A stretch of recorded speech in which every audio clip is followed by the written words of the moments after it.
Hello again, YouTube, and this is Alzole Dura. Once again, giving you all talks about games. This time for Pokemon Ruby. There are going to be spoilers ahead. And fun fact, I actually wrote the original version of this on YouTube before her ORAS. Just fun fact. You can consider this a review of ORAS as well, since let's be honest, it's not really that different.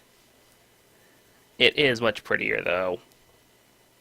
Alright, so, like I said, spoilers. Here's the summary. Far away in the Hoenn region, a young man, or woman, or person moves in from... we have no idea. I think in Oros it stated that you came from Kanto? But anyway, for some reason... and they're riding in the cargo hold of a moving van. Okay, if I may interject, why the hell is your player character in the back of the moving van?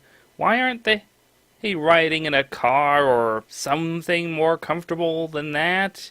They're not an item. Why would they be in the moving van? That's not only degrading and uncomfortable, it's also extremely dangerous being back there with several items. Man, your mom's a dick.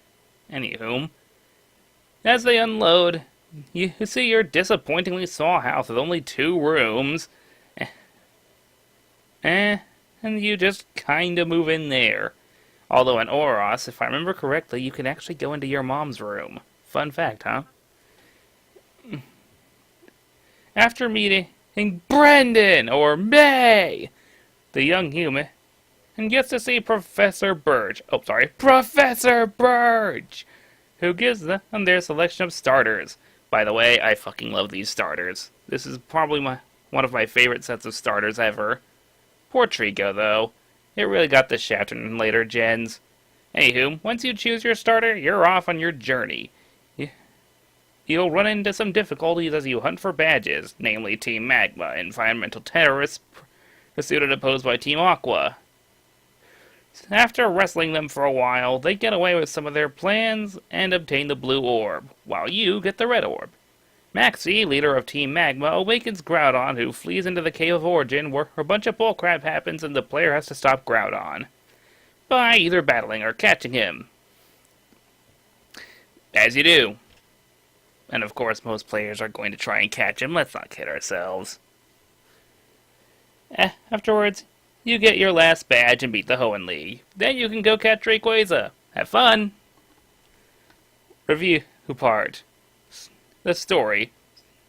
As far as Pokemon plots go, I'd give this one a 7 or 8 out of 10. It's still Pokemon, but it's better than most plots in Pokemon, really. Even to this day. It does not, however, beat out Pokemon on White, Black, Black 2, or White 2, nor does it beat out Sun and Moon. But we're not here to talk about them, are we?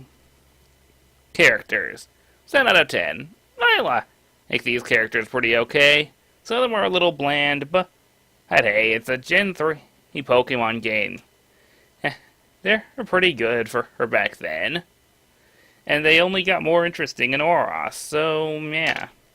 Gameplay, 8 out of 10.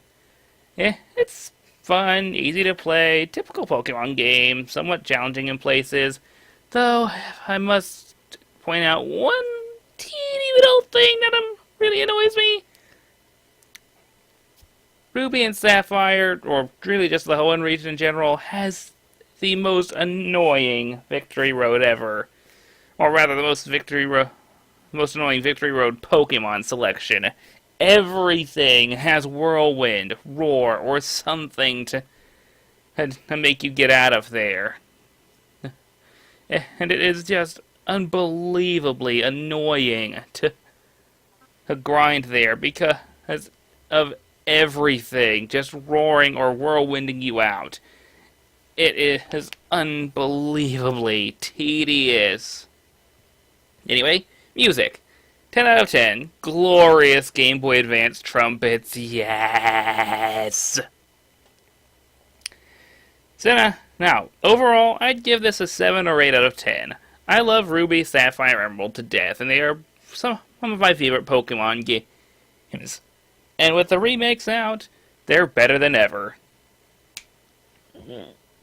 So, my next one is going to be Paper Mario, the Thousand Year Door. This is Alzurli Dura signing off. Thanks for listening.